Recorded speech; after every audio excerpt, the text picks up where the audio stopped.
뜨거운 여름이 시작되면서 요즘 폭염주의보가 자주 내려지고 있는데요. 야외 활동이 많은 분들은 온열 질환에 걸릴 우려가 커지는 시기여서 각별한 주의가 필요합니다. 제가 지금 나와 있는 곳은 질병관리본부인데요. 오경미 미래질병대비과장과 함께 자세한 이야기 나눠보겠습니다. 안녕하세요. 네, 안녕하세요. 이미 지난 5월부터 한낮 기온이 30도 안팎까지 올랐었기 때문에 이번 여름엔 정말 얼마나 더울지 벌써부터 걱정이 되는데요. 올 들어 신고된 온열 질환자 수가 벌써 200명을 넘었다고요. 네, 그렇습니다. 질병관리본부는 전국 500여 개 응급실 협조를 받아 여름철 동안 온열질환자 내원 현황 신고를 받는 온열질환 응급실 감시 체계를 운영하고 있습니다. 올해는 운영을 시작한 5월 20일부터 7월 7일까지 254명의 온열질환자가 신고되었고요. 이는 작년 같은 기간 220명보다 34명이 많습니다. 이제 앞으로 날이 더 뜨거워지면서 남은 7월과 8월에는 온열 질환자 수가 더 늘어날 텐데요. 지난 여름은 어땠는지 궁금합니다. 아시겠지만 지난 여름은 유독 날씨가 더웠고요. 그 장마가 워낙 빨리 끝났고 무더위가 시작돼서 폭염이 한 달 이상 지속되었습니다. 온열 질환자 수는 본격적인 무더위가 시작된 7월 11일경부터 급증하기 시작했는데요. 네. 전체 그 온열 질환 환자 수는 4,526명이 작년에 발생했고요. 이 중 48명이 사망한 것으로 나타났습니다. 저희가 2011년부터 온열 질환 감시 체계를 운영했는데요. 역대 최고치였습니다. 아, 그렇군요. 그렇다면 온열 질환 어떤 증상이 생기면 의심을 해봐야 할까요? 일반적인 증상으로는 과도하게 땀이 나고 심한 갈증을 느끼거나 기운이 없고 어지럽거나 머리가 아프거나 하는 등의 증상이 나타나게 됩니다. 또한 손발이 심하게 붓거나 팔, 다리, 배에 경련이 나타나기도 하는데요.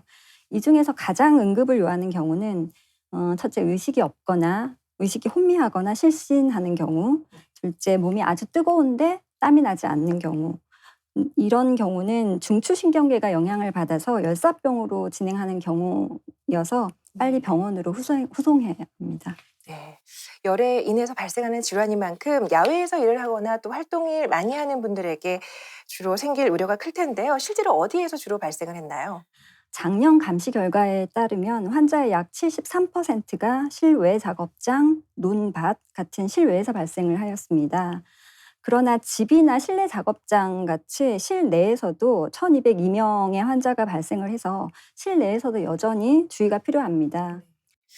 무엇보다 예방이 중요할 것 같은데요. 이것만은 꼭 지켰으면 좋겠다. 이렇게 강조하고 싶은 건강 수칙 말씀 좀 해주시죠. 네. 저희가 온열 질환 예방을 위해서 그 세 가지 중요하게 생각하는 키워드가 있는데요. 물, 그늘, 휴식입니다. 우선 물은 수시로 챙겨서 마시는 게 중요합니다. 이때 술이나 카페인이 많이 함유된 음료를 마시게 되면 오히려 몸에 열이 나고 이뇨작용을 일으키기 때문에 피하시는 것이 좋습니다. 다음으로 가장 더운 시간대인 낮 12 시부터 오후 5시 사이에는 외출을 자제하시고 불가피하게 더위에 외출하시거나 일을 하시는 경우에는 중간중간 그늘을 찾아서 쉬시도록 하셔야 합니다. 또한 모자나 양산을 활용하셔서 햇볕을 피하는 것이 좋습니다. 아무래도 나이나 건강 상태에 따라서 또 온열 질환에 걸릴 가능성도 높아질 수 있을 것 같은데요. 더욱 주의가 필요한 분들은 어떤 분들일까요? 건설업이나 농사일과 같이 실외에서 일하시는 경우라면 일하시는 시간을 조정해서 한낮 무더위를 피하시고 중간중간 휴식을 취하면서 가급적 2인 1조로 서로의 건강 상태를 살피면서 근무하도록 해야 합니다. 또한 노약자는 폭염에 더욱 치명적일 수 있기 때문에 주의해야 합니다.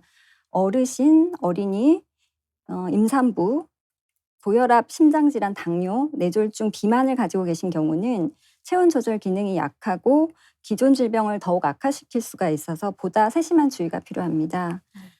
미리 대처 요령을 알아두면 좀 좋을 것 같습니다. 어떻게 하면 될까요? 네.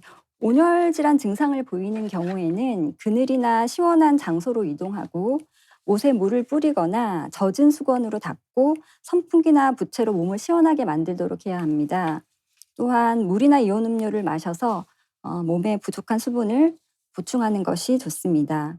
물 자주 마시기, 시원하게 지내기, 더운 시간대에는 휴식하기.